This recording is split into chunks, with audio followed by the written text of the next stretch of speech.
Greetings, our Hebrew like brothers and sisters. This is the high priest, D. Smith, the watchman on the wall. Family, as always, grab that King James. But first and foremost, I want to give a shout out to the whole family. Happy Sabbath, Israel. Oh, family, that being said, we got a fine teaching family as always. And I want you guys to think about the reading. Think about what you are saying. Think about what you are hearing. And I know that the Most High will give you clear understanding. Now, that being said, we're going to go into our teaching. I think I named this one here, let me look at it. God, our Father.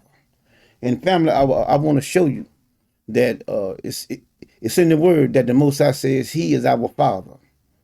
He says he is our Father. And as I stated in other videos, the Most High made this system for us down here to have a father and a mother. And he says, I'm your father to Israel. He said, I'm your father, not your mother. I'm your father. And I'm going to show you right in the pages that that's what he said. He never said at any time that he was our mother. He says, I'm your father. And he said that I will be a father to the fatherless. Not that a mother can be a father. A mother can step in and take care of the family if the father is deceased. And that was one of the reasons why the Most High said that if one of the men died, which is why if my brother died and left his wife, you know, I would go and take her on as a wife. See what I'm saying? Take her on as a wife and then raise those kids up because they're the same seed. But if that didn't take place, then the Most High said he would be a father to the fatherless. And he would also be a husband to the widows. All praise. Now, that being said, I want you guys to be very, very attentive and listen to the words. Think about it. Think about all the words that we're going to discuss in this teaching tonight. I want you guys to think about it. Now, I know the Most High will give you clear understanding. Now, that being said, let us go forward into our teaching. Now, we're going to be coming from the book of Isaiah 64. Now, let's look at this right here now. We're going to start reading at verses 7. It says, and there is none that calleth upon thy name, that stirreth up himself to take hold of thee. For thou hast hid thy face from us, and has consumed us because of our iniquity. Finna change, watch it. But now, O Lord, thou art our Father. See that? They never said that he was their mother, but thou art our Father. They know that the Most High is the creator of all things. They know that he created them, he created everything. But in our vocabulary, there's only two names that he gave the father and the mother. And that the father is a he and the mother is a she. That's what he put in our vocabulary from Adam and Eve. So when Israel came up, he says, I have delivered my only son from Egypt, my son from Egypt. He was talking about Jacob, Israel. But he is our father, not our mother. Yes, he is our maker.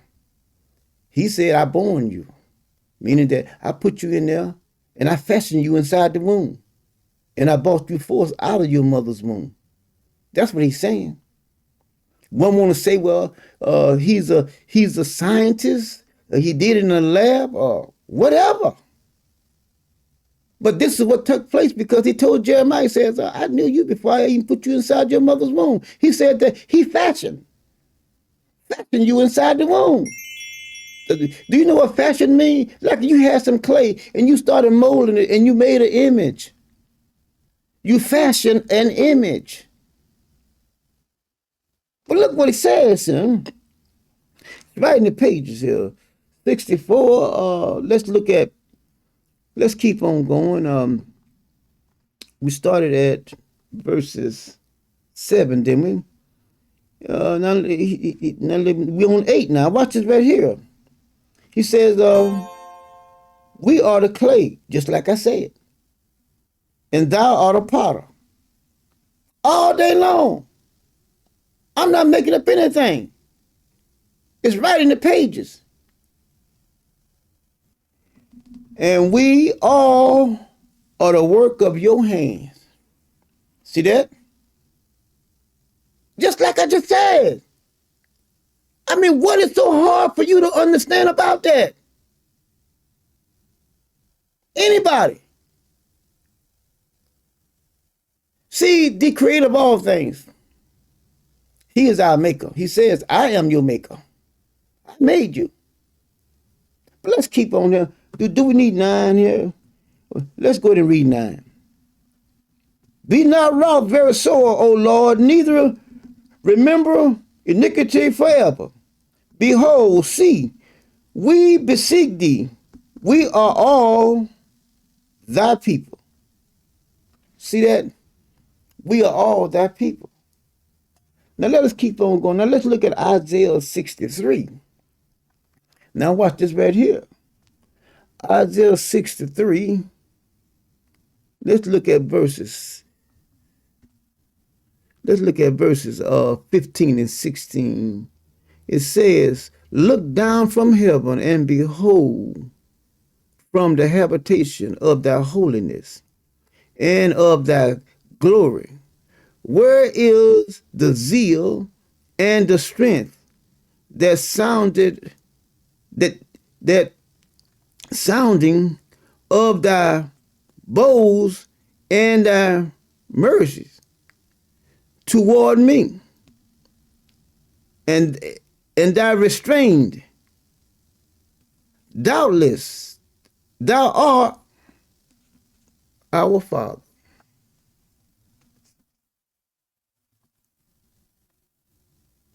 See that?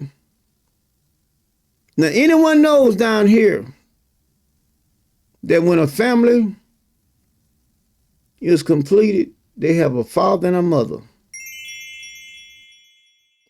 If the father dies, she doesn't become the father.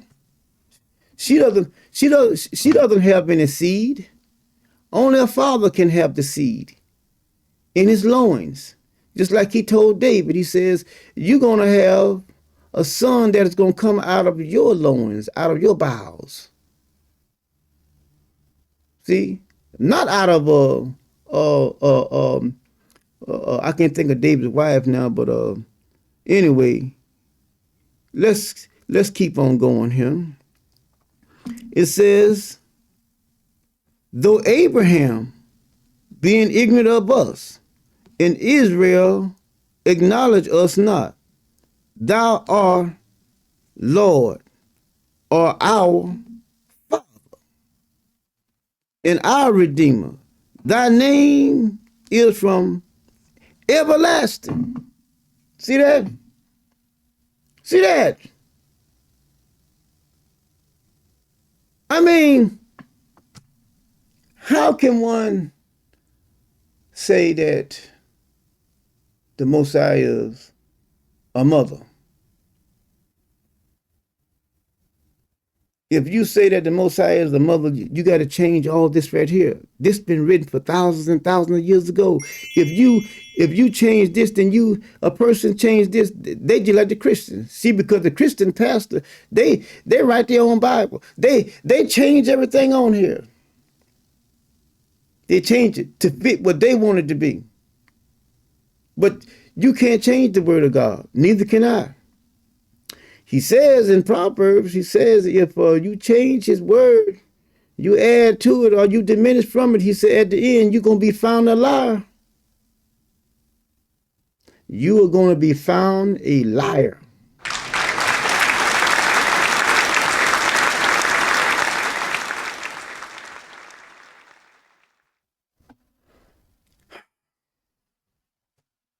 It's right in the pages. Now let's read 17. O Lord, why hast thou made us to err from thy ways, and harden our hearts from thy fear? Return for thy servant's sake the tribes of thy inheritance. See that? I told you, the Most High can make you do anything he wants to. He can run you out of your mind and you won't even know it. He can take you out of your mind and then allow you to know it. Just like Nebuchadnezzar. Nebuchadnezzar knew he was out of his mind, but he couldn't do a thing about it. He knew it. And anyone in the black community knows that when your life is all jacked up and you see things happening to you and people looking at you, a lot of them are laughing at you, and you say, man, I got to get myself together. It never happens unless the Most High says so. See, that's when you are out there and you know it. But there's others that are out there and don't even know it. That has happened. You have saw it, and you try to talk to them and you can't talk to them, and then others are laughing at them. They make fun of them. And then, oh man, they crazy. They crazy. That's what the ones that laugh at you will say. He or she is crazy. But the Most High have driven you to that point where you don't know your ass from a hole in the ground. But you think you do. Yeah, see, he doesn't take that part from you. You think that you are right, and you are wrong as a $3 bill, and don't even know it. Now let's look here a little further here. We gonna go ahead and finish reading the rest of this. He says, the people of thy holiness have possessed it but a little while. Our adversary have trodden down thy sanctuary.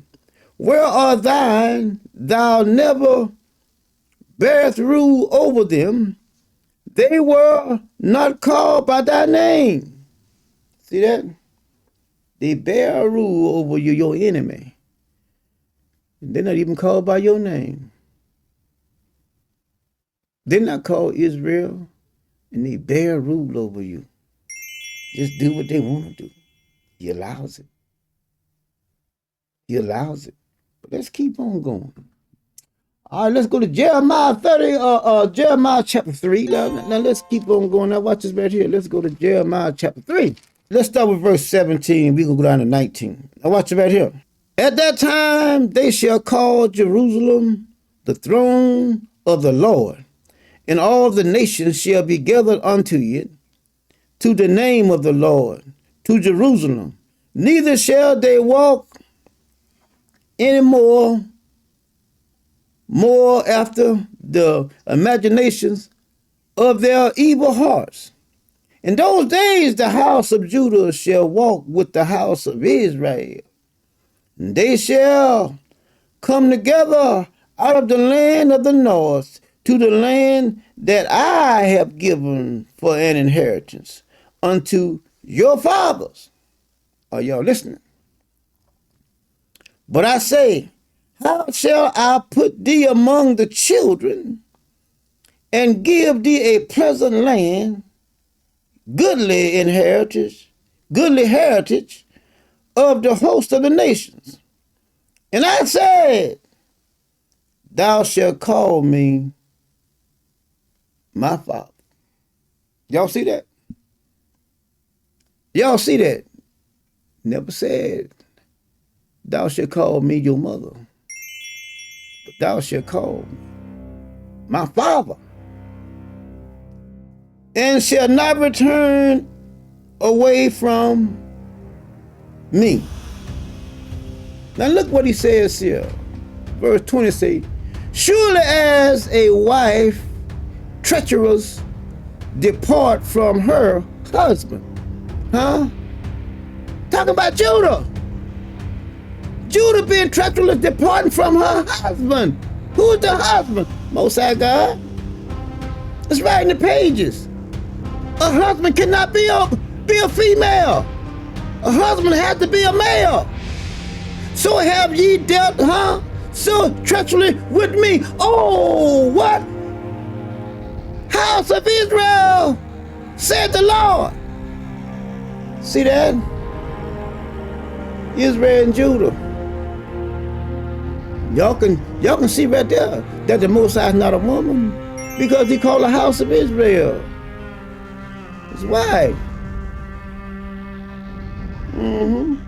And Judah. And Judah. So now you said a woman is marrying a woman.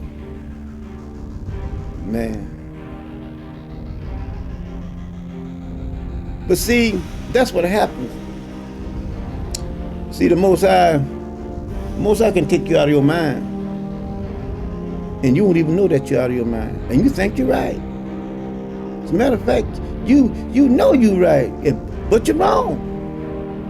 Because he have taken you out of your mind. He have closed your understanding. And you see something and you say, oh yeah, that's no, and you could be further from the truth. No, that's not what it's saying.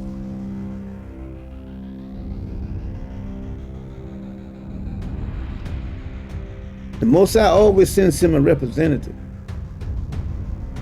to talk to we his people, to show we his people. You do it any other way, you're doing it wrong. Look, there's a lot of information out there. And if you read the word, it says in the last, during this time, it says that knowledge shall increase.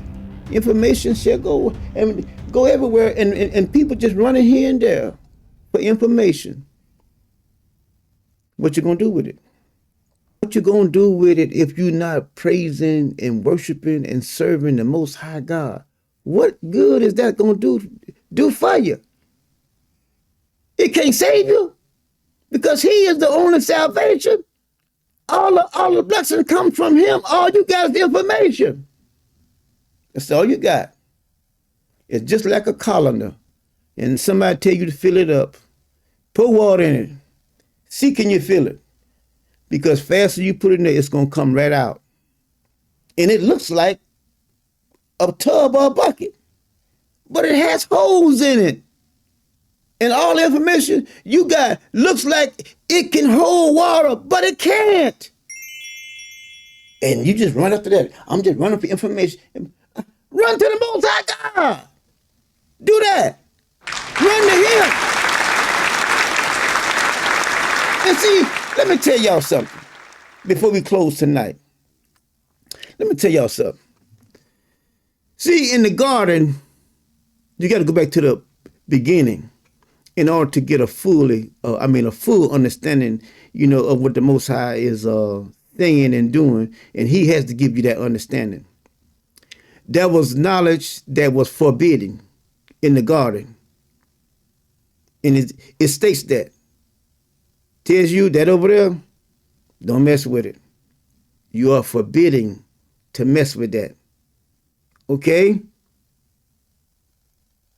But now you see all this information that is all over the internet, that's everywhere. Don't you know that that's information that is forbidden for you to know when it does not concern the Most High God and his two tablets and his people and his judgments and his statute? Don't you know that? But you can see people all tattooed up, looking all stupid, looking like a zombie, talking about tithing, talking about the Neanderthals, but don't know anything about the Most High God. You know why? They're not his people. They're not. And you will sit there and gravitate to all that stupid bullshit, and what they're saying to you, that can't help you when it comes to the Most High God. Because they're not telling you what God said. You know why? Because God never told them to tell you anything. but they know information. You can read all these books and different books, and all you got is information. That's all you have is information. But did the God of the Hebrews from up there tell you, I'm giving you an assignment. I'm sending you to somebody. I want you to tell somebody something. That's what is written in here. All through these pages. All of them was given an assignment by the Most High God. All of them. But you got people on the internet just talking. And just because it sounds good and it may sound right, that doesn't mean that it's right. And let me tell you something, just because a person prosper, that doesn't mean God is with you. It doesn't. If you follow Abraham on his journey, he ran into a lot of rich people, didn't he? Didn't he? They gave Abraham stuff too, didn't it? Didn't it? Yes, they did. But the Most High never said that he loved the Pharaoh of Egypt. He never said that he loved Abimelech. He never said any of those individuals, I love you. But they prospered. What happened to them in the end? What happened to them in the end? That's the $1 million question. See, because so just he told the Pharaoh when he was bringing our ancestors out of Egypt, he said, "For I raised you up just for this cause." Why? Because I had told Abraham many years ago, Pharaoh, before you was even born, that I was going to send Abraham's seed, which that was my people down into Egypt, and you was going to afflict them for 400 years. And after that, I was going to judge that nation.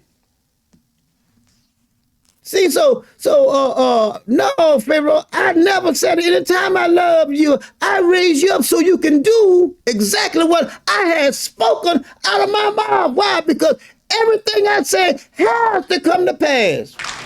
Bingo! Right in the pages. I understand that concept. Do y'all? I understand the concept. Do y'all understand the concept? I hope you do. But we're going to close there. All right, family? We're going to close there on this teaching, and we're going to pick back up. We're in Jeremiah chapter, can we stop there? We're going to start here. We're going did want to, but we're going to start here. Okay, we'll start there. All right. Okay. We're going to close that, family, all right? You got to know how we do it at the end of the broadcast. We come together with one mind. One voice, right? On the count of 3. You ready? 1, 2, 3. One word, one God, one people, one love. All praise, family. Remember now, go back. And always remember now, check the link in the description for the playlist. Please do that. We post 3 times a week. Monday, Wednesday, and Friday on our Sabbath at 6 o'clock. So you guys, I want you guys to get these videos because you need them. The Most High is talking to we, his people, bringing us all back together as one unit, as a family. And it's going to come to pass. Now, whether you be on the side that help turn many back to righteousness, as it says in Daniel, and those are the ones that's going to be like the stars in the heaven, or you're going to be on the other end, the one that is going to arise to everlasting shame and contentment. Choice is yours. You make the call, and whatever you make the call, that's what the Most High going to deal with. So anyway, make sure, guys, that you smash that notification button, that you will get a notification every time the high priest of the whole house of Israel send you guys a video out, you'll be notified that the Most High have sent you something. Okay? So until our next meeting, we say we love you from over here at the high priest over the whole house of Israel. We say shalom, family. We love you guys.